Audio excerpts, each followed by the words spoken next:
Bonjour à toutes et à tous. Donc, comme ça a été mentionné, je suis Alexandre Dussault, je suis psychologue spécialisé en thérapie cognitive et comportementale et également en thérapie par exposition à la réalité virtuelle. Je travaille du coup chez C2Care, qui est une société qui développe des solutions thérapeutiques en réalité virtuelle et qui propose également de la thérapie en réalité virtuelle à distance pour les patients. Et donc, du coup, aujourd'hui, je vais vous présenter qu'est-ce que c'est la réalité virtuelle dans le domaine de la santé, plus spécifiquement de la santé mentale, comment ça marche et quelles sont les opportunités thérapeutiques qu'on peut avoir avec ces outils. Je lance le partage d'écran. Allez. Super. Donc, le thème de cette petite conférence, ce petit webinaire, c'est réalité virtuelle, émotions bien réelles. Qui est un thème très intéressant parce que, alors, dans un premier temps, qu'est-ce que la réalité virtuelle? Un petit peu de définition. Donc, c'est un ensemble de techniques et de technologies qui permettent d'isoler un utilisateur du monde extérieur, de projeter un environnement recréé par ordinateur et de l'immerger dans cet environnement pour créer l'impression qu'il y est vraiment et donc de le faire réagir comme il réagirait dans la vraie vie. Donc là, on voit deux types de technologies de réalité virtuelle. On a un casque de réalité virtuelle donc de la marque Pico Neo 3, ce que nous, on utilise chez C2Care. Et donc là, on va avoir quelque chose qui va être vraiment centré sur le patient. Et à droite, on voit un dispositif de réalité virtuelle qu'on appelle Cave. En fait, dans ce dispositif, le patient est dans une boîte et les images sont projetées sur des écrans. Donc, on va avoir un espace beaucoup plus trois-dimensionnel dans lequel le patient va pouvoir légèrement évoluer. Donc, réalité virtuelle, c'est un peu un oxymore pour beaucoup de gens parce que pour beaucoup de personnes, le virtuel, ça veut dire irréel. Mais en fait, si on se concentre un petit peu sur la définition du mot, ce n'est pas tout à fait ça. Donc, il y a deux définitions principales qui s'appliquent aux thérapies en réalité virtuelle. Le premier, c'est le virtuel en philosophie, c'est ce qui a le potentiel d'être réel, de s'actualiser dans le réel. Et donc, du coup, par exemple, un gland a le potentiel de devenir un arbre, et donc c'est virtuellement un arbre. Et d'un point de vue étymologique, virtuel, c'est ce qui, sans être réel, possède dans le moment les propriétés du réel. Donc, le reflet de la rose dans le miroir, je ne peux pas attraper ce reflet, mais sur tout autre aspect, il a les propriétés du réel. Et donc, du coup, ces deux définitions s'appliquent à la réalité virtuelle parce qu'elle a le potentiel, par l'expérience qu'on vit, de générer des émotions et des sensations qui sont similaires à la vraie vie. Et elle en possède, quand on est immergé dedans, les propriétés visuelles, auditives, voire même sensorielles au niveau du toucher dans certains types de technologies. Et donc, réel et irréel, c'est surtout une question de perception. Donc, c'est une question qui a beaucoup été débattue en sciences, en philosophie. Et il y a un petit peu deux écoles qui s'opposent, c'est le réel absolu contre le réel relatif. Donc, pour Karl Popper, la réalité, ce qui est réel, c'est tout ce qui existe. C'est à la fois la matière qu'on peut toucher, mais également les pensées, les concepts, les émotions. À partir du moment où c'est quelque chose qui émerge dans l'esprit de quelqu'un, c'est quelque chose qui fait partie du réel, de l'ensemble de la réalité. Pour Max Planck, la réalité, c'est ce qu'on peut observer. C'est ce dont on peut faire l'observation au travers des sens et, dans un niveau un peu plus scientifique, au travers d'outils. Voilà, on ne peut pas voir des microbes à l'œil nu, mais avec l'utilisation d'outils, on peut les observer. Et donc, à partir du moment où il y a une observation possible ou un effet observable, ça fait partie du réel. Et encore une fois, ces deux définitions, elles s'appliquent à la réalité virtuelle d'une manière ou d'une autre. On pourrait dire que la réalité virtuelle est réelle parce que cet environnement recréé dans le casque fait partie de tout ce qui existe, mais également parce qu'il est observable et observé par l'utilisateur. Après, sur le point de vue de l'expérience humaine, on est sur quelque chose qui est rarement absolu. Il y a énormément de manières de percevoir le monde qui peuvent être influencées par beaucoup de facteurs, la génétique, nos organes sensoriels, nos biais cognitifs, principalement, c'est très, très important aussi, certains troubles somatiques ou psychologiques, la quantité d'informations qu'on reçoit ou encore le niveau de stress. Il y en a vraiment beaucoup. Un exemple de ça, c'est le daltonisme. Pour une personne daltonienne, la perception des couleurs, sa réalité des couleurs ne sera pas la même qu'une personne qui ne l'est pas. Pourtant, leurs deux réalités sont aussi valables l'une que l'autre dans leur expérience personnelle. Et du coup, les implications en psychologie et dans le soin, c'est que nous, ce qui nous intéresse, c'est la réalité du patient. C'est ce que le patient perçoit, comprend du monde qui l'entoure. Et donc, les objectifs, c'est de comprendre la réalité du patient et de proposer une prise en charge qui est adaptée et éventuellement qui nous permet de réadapter cette réalité. Un de mes professeurs à l'université disait qu'un patient ne ment pas ou très rarement. Ce qu'il nous dit, c'est sa perception, c'est sa réalité. Et donc, du coup, il faut faire l'effort de la comprendre pour pouvoir proposer quelque chose qui est adapté à ses besoins et à cette réalité. Et donc, dans le cadre des TERV, thérapie par exposition à la réalité virtuelle, on va venir recréer une réalité atténuée et engageante pour faciliter la prise en charge par la génération des émotions. Parce que du coup, cette réalité virtuelle va venir générer les mêmes émotions dans la vraie vie. Et donc, il y a encore aujourd'hui beaucoup de recherches pour comprendre les mécanismes qui jouent sur la perception. Au niveau en psychologie cognitive, c'est quand même un champ très poussé et très détaillé. Mais on a identifié aujourd'hui deux aspects très importants dans l'émergence de l'émotion en réalité virtuelle. C'est l'immersion et le sentiment de présence, qui sont parfois un peu confondus, mais il y a une différence assez clé. L'immersion va davantage être au niveau de la technique et de la technologie. C'est à quel point je vais pouvoir isoler mon patient du monde extérieur. Donc, par exemple, dans le dispositif CAV que je vous ai présenté tout à l'heure, le patient est vraiment coupé du monde extérieur. Il ne peut pas le voir, il ne peut pas l'entendre, il y a vraiment des bruits très forts, et il est vraiment dans une bulle de réalité virtuelle. Dans le cadre du casque, par exemple, avec les manettes dans les mains, il y a certains éléments qui peuvent rappeler au patient le monde extérieur. Et donc, plus l'immersion va être forte, plus on va pouvoir venir générer le sentiment de présence. Mais le sentiment de présence, il est aussi lié au contexte du monde recréé. C'est-à-dire qu'on peut avoir la meilleure immersion possible, une bulle parfaite, un aspect sensoriel parfait de toucher qu'on peut aujourd'hui avoir avec certaines technologies. Si l'environnement il est trop détaché de la réalité, trop, on va dire, peut-être jeu vidéo, ou en tout cas trop détaché d'une expérience que le patient pourrait vivre, il n'y aura pas de sentiment de présence et donc du coup, il n'y aura pas d'émotion. Donc, il faut rapprocher les environnements recréés d'une expérience que le patient pourrait vivre. Et du coup, ce sentiment de présence va venir générer de l'émotion. Mais on se rend compte également que l'émotion, la capacité émotionnelle de l'environnement vient générer le sentiment de présence. C'est-à-dire que si vous montrez à un patient qui a peur des araignées un environnement où il se balade dans la rue, il aura peut-être moins de chances de se sentir dans l'environnement que si vous le mettez un environnement avec des araignées. Parce que du coup, cet environnement a un fort potentiel émotionnel. L'émotion va monter plus rapidement et donc va plus facilement permettre de se rentrer dans ce monde comme étant réel. Parce que le monde réel nous génère des émotions. Et donc, si un monde virtuel nous génère des émotions, il est plus facilement perçu comme réel par notre cerveau. Et donc, une fois qu'on a généré ces émotions, on arrive aux possibilités thérapeutiques et à ce qu'on peut travailler avec le patient. Donc, un des premiers axes qui a été travaillé en réalité virtuelle, c'est celui des troubles anxieux et des addictions par la thérapie par exposition. Donc, c'est vraiment la première utilité qui a été faite des thérapies en réalité virtuelle. Donc, les thérapies par exposition à la réalité virtuelle sont basées sur le principe de l'exposition, du flooding, en thérapie cognitivo-comportementale. On va être sur le même fonctionnement et les mêmes objectifs, c'est-à-dire de déconditionner une réponse qui a été acquise. C'est une alternative qui est aussi efficace, il n'y a pas une meilleure ou une moins bonne efficacité, on est sur le même niveau d'efficacité. Par contre, c'est une alternative beaucoup plus pratique dans certains cas et qui est parfois nécessaire. Par exemple, chez certains patients qui sont très agoraphobes, le plus petit exercice d'exposition reste extrêmement compliqué. Et donc, la réalité virtuelle, par son aspect un peu atténué, va permettre de commencer les exercices d'exposition, de commencer le processus de déconditionnement et de ensuite pouvoir aller vers des exercices de niveau. Donc, pour comprendre un petit peu comment ça marche, quand on va de l'émotion à la désensibilisation systématique, la désensibilisation systématique, c'est la disparition complète ou quasi complète d'une réponse qui a été enregistrée. Donc, dans le cadre d'une phobie, on prend ici la phobie aux araignées, il y a une réponse émotionnelle conditionnée qui a été apprise à force d'expérience de vie et d'évitement.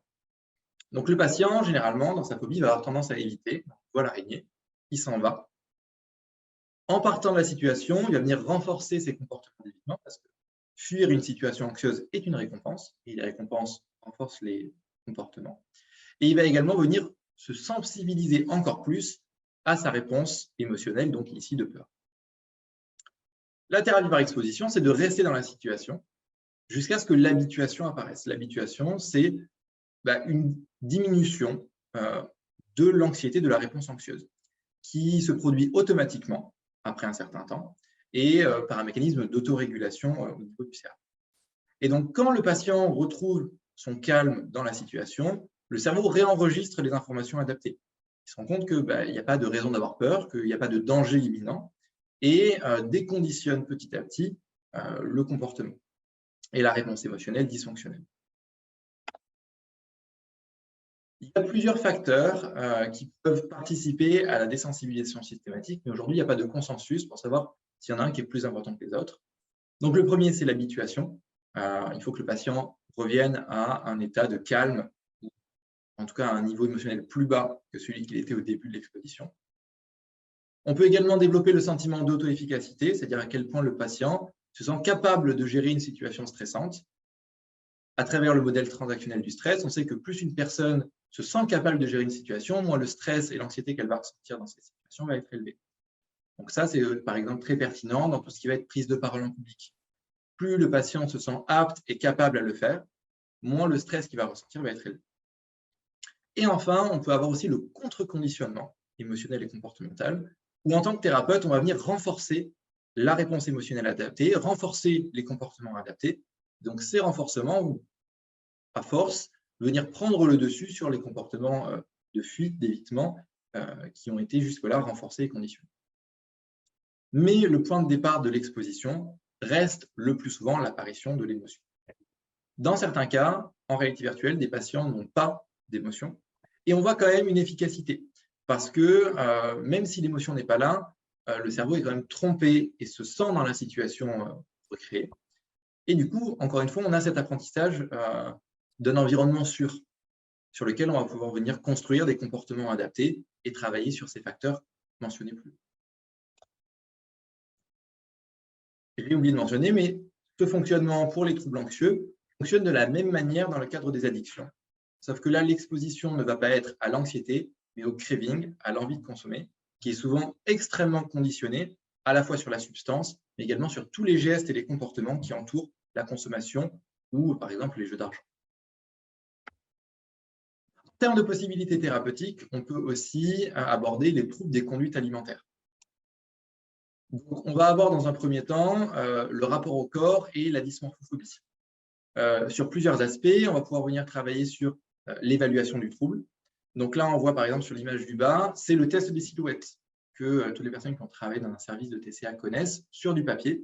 Là, on va pouvoir avoir ce même test, mais en 3 dimensions, avec le patient qui va pouvoir regarder autour du personnage, regarder les détails qui l'intéressent ou qui l'inquiètent, et également sur l'image de gauche où le patient est face à un miroir. Le patient va pouvoir venir régler beaucoup plus précisément le corps qu'il pense avoir. Et donc, on va pouvoir avoir une vision très précise de la perception du patient dans cette situation. On peut aussi travailler en exposition à l'anxiété au corps. Se regarder dans le miroir, c'est quelque chose qui peut être très difficile pour les personnes avec des TCA. Et donc là, cette exposition, elle va être progressive. On va commencer avec des habits très amples. Juste le fait d'être devant un miroir, c'est parfois déjà très difficile.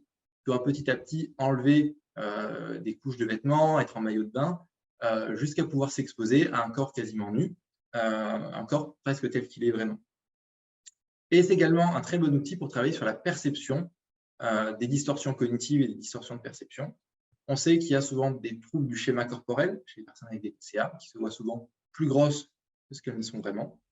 Et donc, on va pouvoir venir mettre en lumière, vraiment en rouge, autour du corps que le patient va avoir en réalité virtuelle, le surplus que la personne perçoit au travers de ce qu'on aura pu relever dans l'évaluation et venir travailler sur des exercices pour ramener un corps une vision du corps plus proche de la réalité. On va également avoir des expositions alimentaires et de la psychoéducation possible. Des expositions alimentaires à l'anxiété dans l'anorexie et au craving dans la boulimie et l'hyperphagie. Encore une fois, sur les mêmes principes que sur les troubles anxieux ou sur les addictions. on va venir éteindre des réponses qui sont conditionnelles. Par rapport à l'éducation, c'est l'image que vous voyez à gauche, on va pouvoir, en réalité virtuelle, construire des repas sans en fait, donner de chiffres, donner de mesures, de calories, de quantité, et donc sortir de cet aspect orthorexique qui est souvent très présent dans les TCA, et réapprendre à construire des repas de manière visuelle, avec des compétences beaucoup plus adaptées pour une rémission de ces troubles. Ensuite, on a également la possibilité de prise en charge sur les troubles de l'humeur. Sur deux aspects principalement, la pleine conscience et l'activation comportementale. Donc, pour la pleine conscience, grâce à l'immersion et au sentiment de présence, on va pouvoir amener le patient dans des environnements relaxants, des environnements de bien-être, des environnements qui coupent du monde extérieur et qui vont venir faciliter les exercices de pleine conscience qui peuvent parfois être compliqués quand il y a beaucoup de distractions autour. Et en termes d'activation comportementale, on va avoir des exercices de sport, en fait, tout simplement, en réalité virtuelle, ou de balades en extérieur et en fait, en réalité virtuelle. Donc, profiter vraiment d'environnements de nature, d'exploration, de découverte. Et certaines études montrent que l'activation comportementale en réalité virtuelle a de meilleurs effets que l'activation comportementale dans la vraie vie.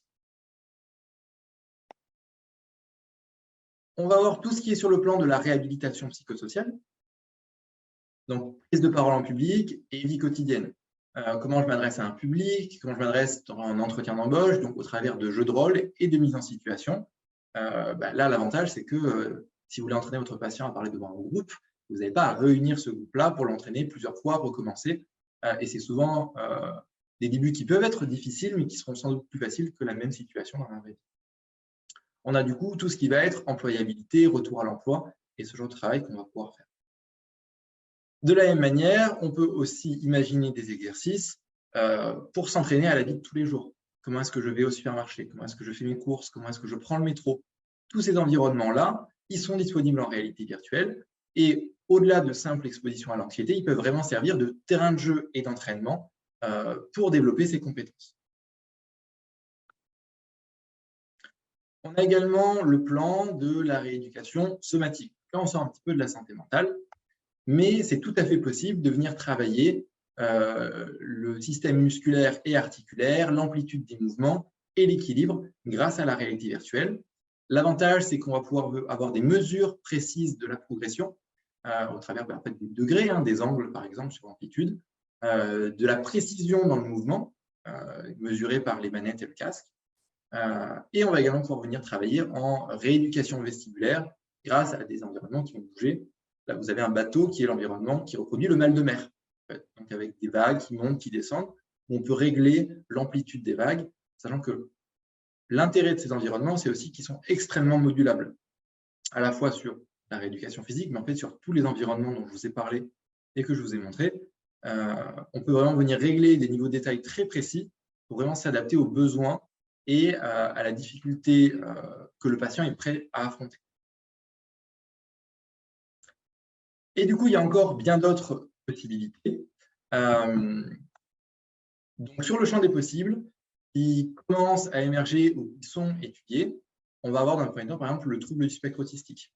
Donc, à la fois sur l'aspect des compétences psychosociales, un aspect de rééducation neurocognitive, mais également dans l'éducation de l'entourage et des professionnels, des environnements où en fait, on va pouvoir faire vivre l'expérience d'une personne sur le spectre autistique, avec des jeux de lumière, de son, voilà, cette sensation d'être submergé par les stimuli qui nous entourent, qui est parfois difficile à comprendre pour les personnes neurotypiques.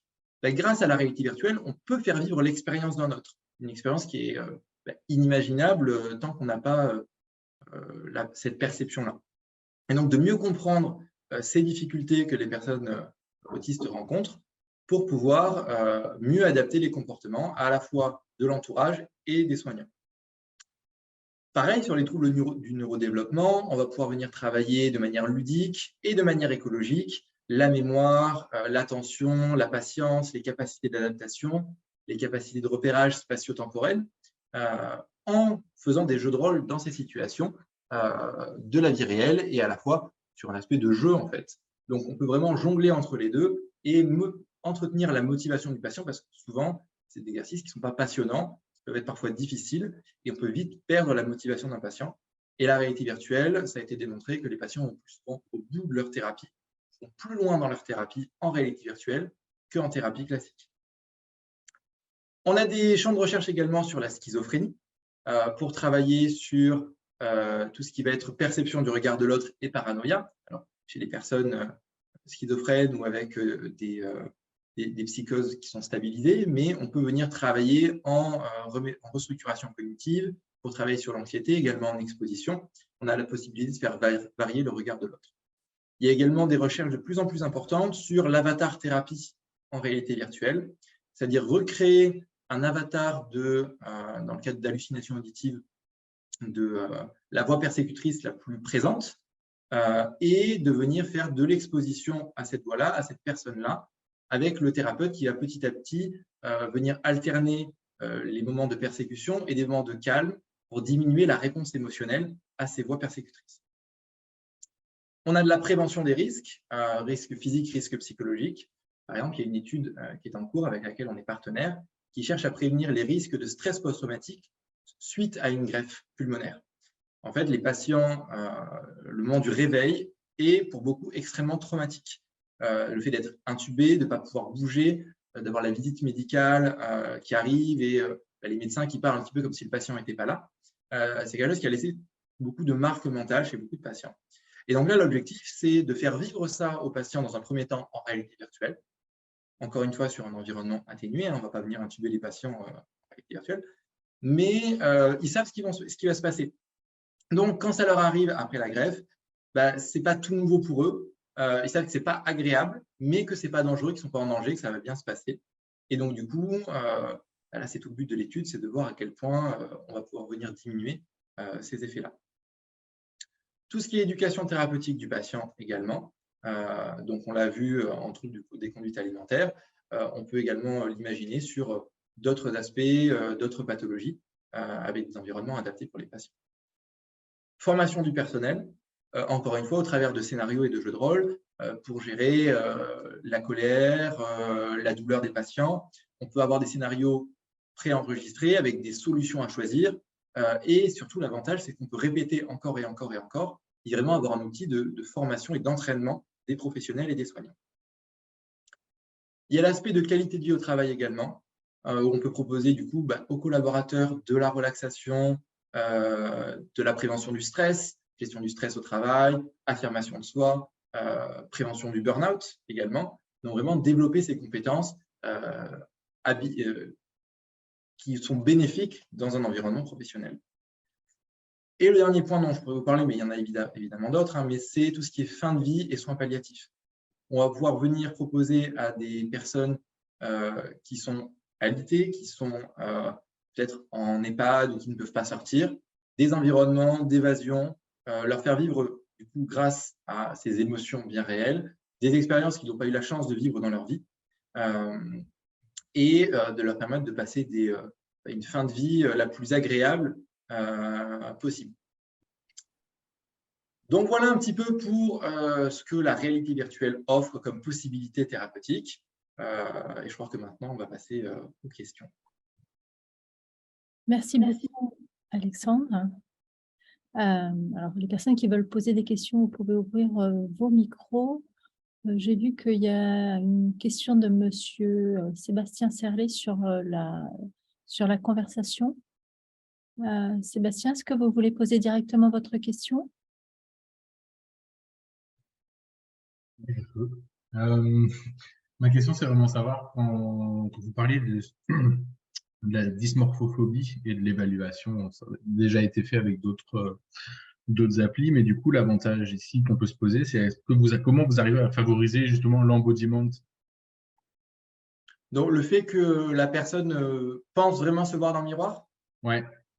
Alors, un élément très important pour, justement, j'en ai pas parlé, mais le sentiment de présence, c'est ce qu'on appelle le priming. Donc, c'est vraiment avant l'immersion en réalité virtuelle, de préparer le patient à la situation pour qu'il y ait une forme d'anticipation mentale, une imagination de comment ça va se passer. Et du coup, quand le patient est dans la situation, le sentiment de présence est beaucoup plus fort. Et donc, du coup, pareil, en termes de présence dans l'avatar et dans le embodiment, on va avoir sur quelque chose de beaucoup plus présent. D'accord. Pas de technique d'embodiment particulière alors. Alors après, moi personnellement, c'est vrai que pour l'instant, je ne traite pas de patients et de patientes TCA dans ce cas-là, mais il y a peut-être d'autres techniques qui sont utilisées. Après, c'est celle que je trouve la plus efficace de manière générale dans le sentiment de présence et le fait d'être dans son corps en réalité virtuelle, c'est d'utiliser le priming. Après, on peut avoir également, dans notre environnement, par exemple, que je vous ai montré avec le miroir, il y a l'option d'avoir un bâton qui va venir toucher la personne. Et donc, si on time le moment où le bâton touche le corps en réalité virtuelle avec un vrai contact dans la vraie vie, on augmente cette sensation d'être vraiment dans le corps et d'être présent dans cet environnement de réalité virtuelle. Ok, d'accord. La technique du bâton, généralement, elle fonctionne bien. Voilà. Ok, merci. Alors moi, Alexandre, je vais poser une question sur les validations scientifiques de cette technologie. Oui. Prenons l'exemple des phobies, qui me semble particulièrement intéressant. Qu'est-ce que vous pouvez nous dire plus précisément que ça a été validé sur les validations scientifiques? Quelles études cliniques ont été faites? Quels sont les résultats? À quel type de thérapie ça a été comparé? Et quelle est la persistance derrière? Alors, du coup, ce serait difficile de lister les études sur réalité virtuelle et phobie, parce qu'il y en a vraiment eu beaucoup. Comme je le disais, c'est la première utilité qui a été perçue à la réalité virtuelle. Ce qu'on sait, c'est que ça a été comparé aux thérapies par exposition en TCC, en in vivo. Et en fait, on est sur la même efficacité. Ce n'est pas plus efficace de le faire en réalité virtuelle. Sur l'aspect de l'extinction, on est vraiment sur une efficacité qui est comparable entre les deux. La principale différence, premièrement, c'est la praticité pour les thérapeutes, parce que vous n'avez pas à amener votre patient agoraphobe dans le métro, prendre l'avion, dans le train. Mais c'est surtout, du point de vue des patients, le contrôle qu'on a sur l'environnement fait qu'on est sur une thérapie qui est beaucoup plus gérable au niveau du niveau d'anxiété. Couplé à l'aspect ludique de la réalité virtuelle, les patients vont plus souvent au bout de leur thérapie. Ils vont jusqu'à l'habituation et la désensibilisation systématique, quand parfois en in vivo, la graduation n'est pas assez précise et délicate, ce qui fait qu'on a beaucoup plus de découragement et d'abandon. Qu'est-ce qu'il en est du gap quand vous passez de l'habituation en réalité virtuelle à une araignée à l'habituation réelle? Oui. Alors ça, c'est extrêmement… Alors ça, je parle à la fois aussi en expérience personnelle, c'est extrêmement variable entre les patients. Mais souvent, on a des patients pour qui cette situation était inimaginable en vie réelle. Et le fait de s'exposer dans un premier temps en réalité virtuelle permet vraiment de surmonter en fait, cette peur d'avoir peur qu'on retrouve très souvent dans les phobies et les troubles anxieux, plus que l'objet phobogène en lui-même, c'est cette peur d'avoir peur. Les patients apprennent à ne plus avoir peur de l'anxiété, à accepter l'anxiété comme faisant partie de leur expérience. Et donc, ça rend cette émotion beaucoup plus tolérable pour les patients pour ensuite s'exposer dans la vraie vie. On a une question de Jasmine qui demande comment on peut être sûr que l'émotion n'est pas suscitée dans un cadre de l'utilisation de la réalité virtuelle. Alors, j'ai l'impression que c'est peut-être un contresens puisque le but, me semble-t-il, est de générer cette émotion, justement. Absolument. Le but de la réalité virtuelle… Alors, on peut avoir deux aspects, il y a un petit peu deux écoles par rapport à ça. Premier aspect, ça pourrait être de dire je recrée l'environnement sans amener l'émotion pour entraîner le patient à ne pas avoir d'émotion dans la situation, ce qui est une possibilité. Mais dans la majorité des cas, on cherche à générer cette émotion pour que les patients puissent avoir cette montée, ce pic et cette redescente d'anxiété qui va amener l'extinction à force de répétition. D'accord. Donc, le but de la réalité virtuelle, c'est bien effectivement de générer cette émotion dans un environnement contrôlé. Tout à fait. Est-ce qu'il y a d'autres questions? Alors, je vois qu'il y a beaucoup d'axes qui se développent. Oui. Ça va un peu vite. Je suppose que tous ces axes n'ont pas encore eu le temps d'être formellement validés Il n'y a pas partout le même niveau de validation scientifique, c'est vrai. Pour le moment, alors, tout ce que j'ai mis dans cette présentation, il y a quand même des premières études exploratoires qui montrent des premiers résultats encourageants. Mais on n'est pas au même niveau de validation que, par exemple, sur les troubles anxieux. On est d'accord? Par exemple, quand je parlais de la dépression et de l'activation comportementale, l'étude qui me vient en tête, c'est une méta-analyse sur 4 études. Ce n'est pas énorme. Et 3 des 4 études ont montré un effet plus grand de la réalité virtuelle en activation comportementale que de la vraie vie. Mais on reste sur des petits échantillons, on reste sur 4 études, ce qui n'est pas énorme. Donc, évidemment qu'aujourd'hui, ce qui est nécessaire en réalité virtuelle pour sortir du simple cadre des troubles anxieux, ce qui est déjà pas mal, mais il y a tellement de possibilités, c'est évidemment la recherche. De toute façon, je rappelle qu'on est effectivement dans une innovation, que comme toutes les innovations, il faut, à un moment donné, il faut arriver sur le marché, se développer sur ce qui a été validé et avancer sur ce qui ne l'est pas. Puisque c'est le seul moyen d'obtenir le volant suffisant pour pouvoir continuer à le faire. Alors, nous avons une question de Chastenay. Alors, bonjour, j'aurais aimé avoir des informations plus précises sur l'utilisation de la réalité virtuelle dans les addictions, notamment à l'alcool, aux drogues ou aux jeux vidéo. Okay. Alors, aujourd'hui, nous, chez Citoyens, ce qu'on propose en termes d'exposition pour les addictions, c'est tabac, alcool, drogue et jeux d'argent. On n'a pas encore les jeux vidéo. Parce que c'est un petit peu plus difficile pour le moment de recréer ce craving-là, et il y a un travail de recherche-développement à faire. Mais, donc, par rapport à la prise en charge de ça, ça va être de la thérapie d'exposition, comme on peut aujourd'hui la retrouver en in vivo dans la prise en charge des addictions. Je vous donne un exemple. Vous avez un patient qui a une addiction au cannabis. Donc, il y a au moment du sevrage un craving de fond qui va rapidement disparaître avec le sevrage, mais il y a ce craving lié aux indices, de voir quelqu'un qui roule un joint, de passer devant le parc où il fumait avec ses copains. Tout ça, ça va venir régénérer des pics de craving. Et c'est ces pics de craving qui sont les plus difficiles à gérer et qui peuvent mener au plus de rechutes. Et donc là, l'objectif de cette thérapie, c'est de déconditionner ces objets, ces stimuli et la réponse émotionnelle par le biais de l'extinction. Si je présente à quelqu'un, à cette personne-là, un joint, donc de cannabis, il va y avoir un pic de craving et on s'expose, on s'expose, on s'expose, on s'expose.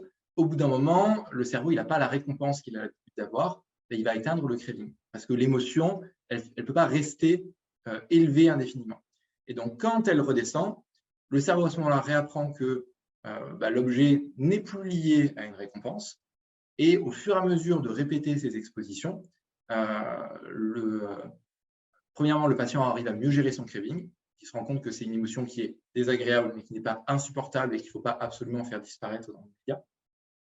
Et ensuite, le craving est beaucoup moins fort quand le patient est présenté à ces mêmes indices plus tard, grâce au déconditionnement.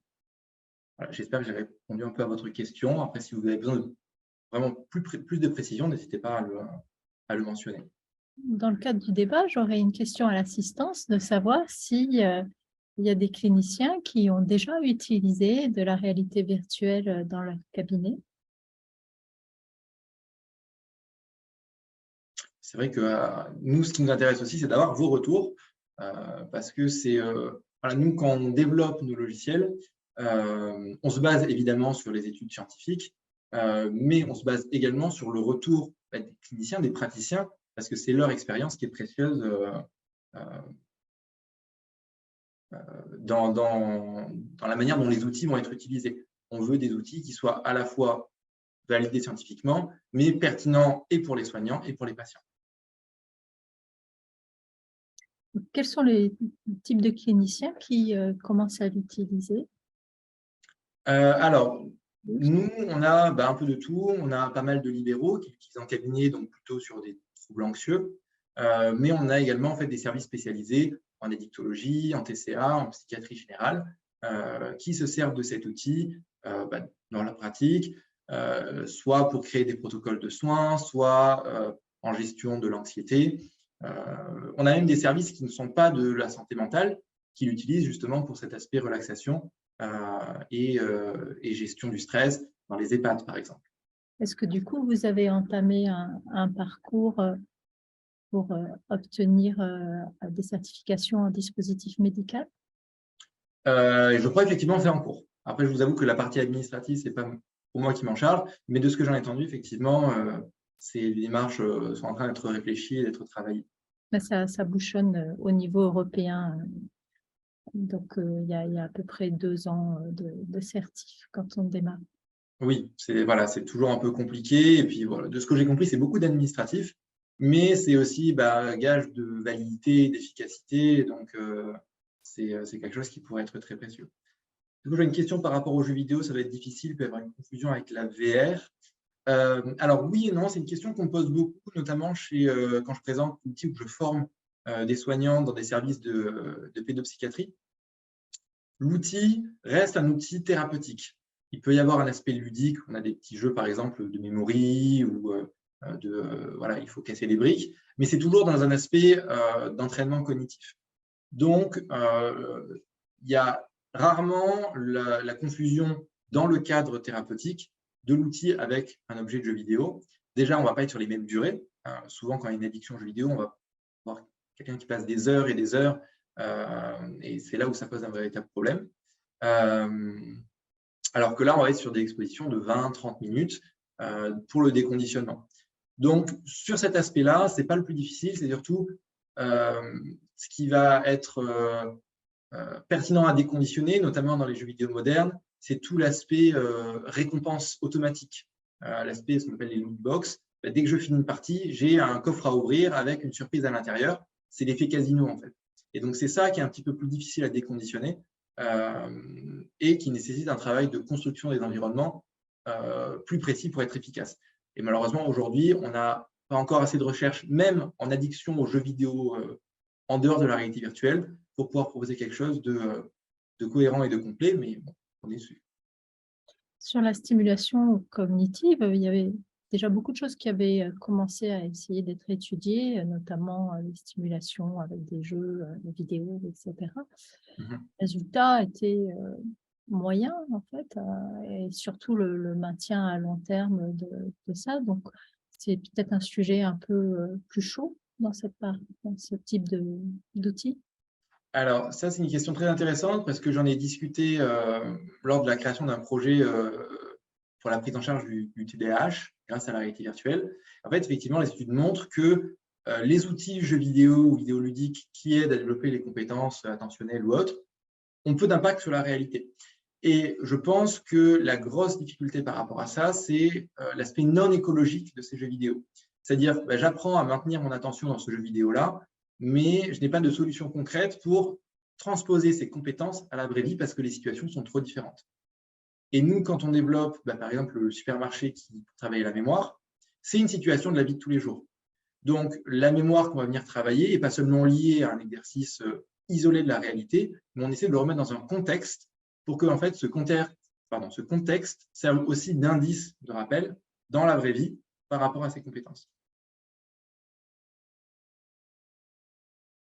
Je ne suis pas tout à fait convaincue que ce soit équivalent à la réalité virtuelle et que ça soit plus forcément écologique que d'autres choses.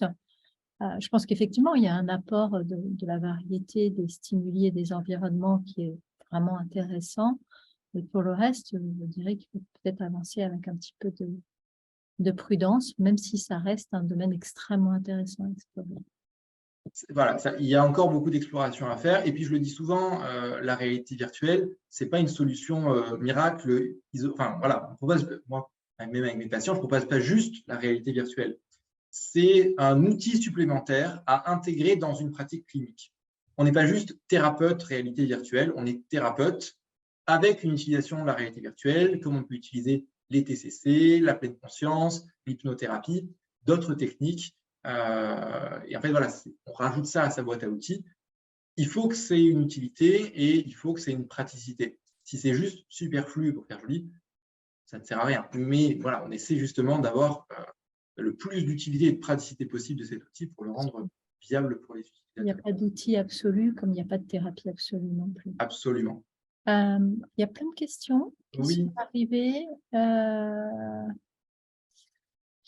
Il y a sur les démarches à faire pour se former, pour acquérir le matériel. Vous avez une question aussi sur ce qui est proposé pour la peur de prise de parole en public. Ouais. Et ensuite, d'autres questions sur les possibilités pour les cliniciens de se former, de financer ces outils. Alors, je pense que pour financer, tant que ce n'est pas de dispositif médical, ça va être compliqué, mais allez-y. Pas forcément. Pas forcément. Alors, je vais répondre à la question sur la peur de parler en public dans un premier temps. Donc, qu'est-ce qu'on propose, nous, concrètement, chez Soutcare? On a plusieurs environnements avec plusieurs niveaux de gradation.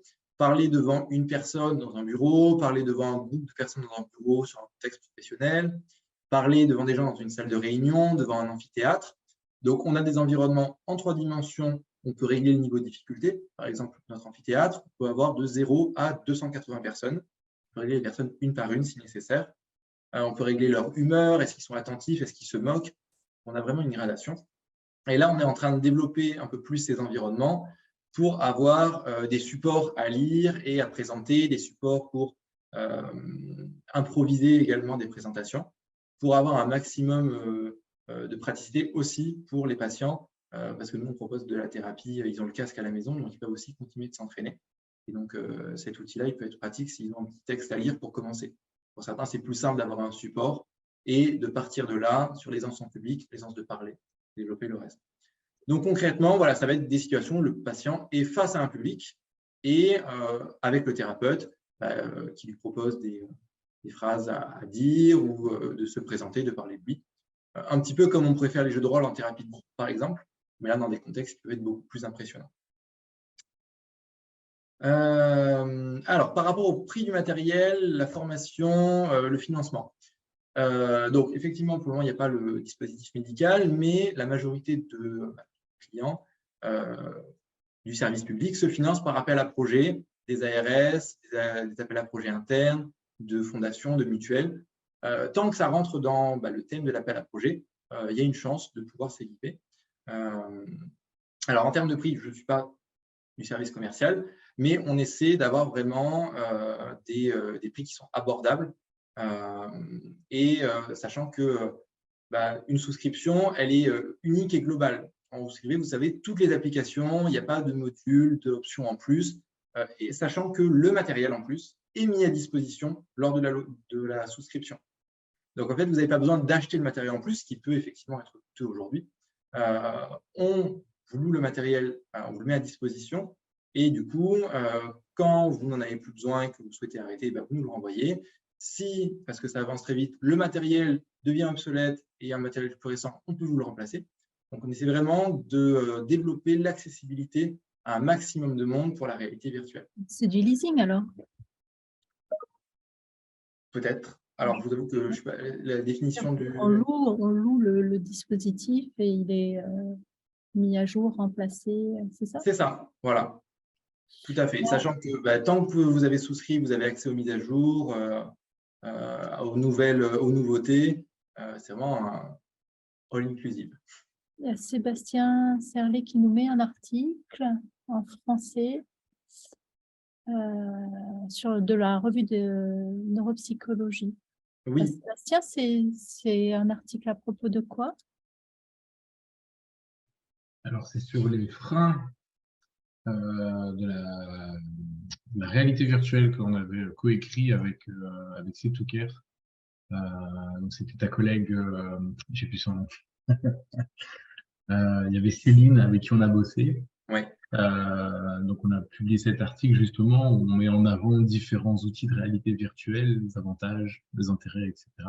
Et il y a toute la question aussi de pourquoi ça freine, pourquoi ça coince. Donc voilà, c'est pour ça, comme c'était Setouker, je me suis permis de le mettre aussi. Vous avez bien fait. Sur la question des freins, ouais. Tout est déjà répondu dedans. Enfin, voilà, il y a déjà des pistes de réflexion qui se disent. Il y a déjà de toute façon des freins au changement, à l'innovation qui sont assez importants à la base. changer de pratique, changer de méthode. C'est compliqué pour des personnes qui ont eu une formation dans un domaine. Ça peut faire un peu peur. C'est pour ça qu'on est là, pour faire changer les esprits et montrer que ce n'est pas si effrayant et que les possibilités que ça offre valent la peine de, je ne vais pas dire prendre le risque, parce que c'est pas prendre le risque, mais de sauter le pas. Est-ce qu'on est dans les universités pour amorcer ces changements, ces avancées? Occasionnellement, oui, on intervient dans les universités. Je sais que voilà, il y a des masters qui proposent des cours sur la réalité virtuelle ou des introductions à la réalité virtuelle. Certains enseignants-chercheurs aussi qui l'utilisent dans leur pratique et dans leur recherche. Et nous, effectivement, occasionnellement, C2Care, à la demande, on peut intervenir dans les universités pour présenter l'outil et ses possibilités aux futurs soignants. Et par rapport à la formation, généralement, dans le pack qu'on propose, on propose également une formation des équipes qui s'équipent avec le matériel. C'est une formation qui est assez basique, mais qui permet de couvrir les bases de l'utilisation du logiciel.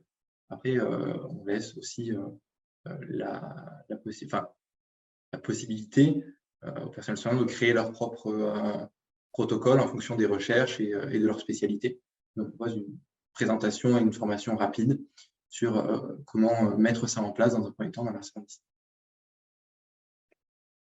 Eh ben, merci beaucoup, Alexandre. C'était vraiment très intéressant. J'ai moi-même appris plein de choses. C'était un plaisir. Merci de m'avoir reçu. Beaucoup d'intérêt, de curiosité à découvrir toutes ces innovations. S'il n'y a pas de questions de dernière minute, on va clore la session. Non, juste merci. Et c'est vrai que ce serait intéressant, pourquoi pas, d'apporter de la VR dans le MindPulse. Ce serait un axe intéressant à voir. Des idées. On en discutera peut-être. Merci à vous. Merci à vous tous pour votre présence et votre attention et puis vos questions très intéressantes et très pertinentes. Merci à tous. Au revoir et bon appétit ou bon café pour ceux qui en sont au café. Au revoir à tous, très bonne journée.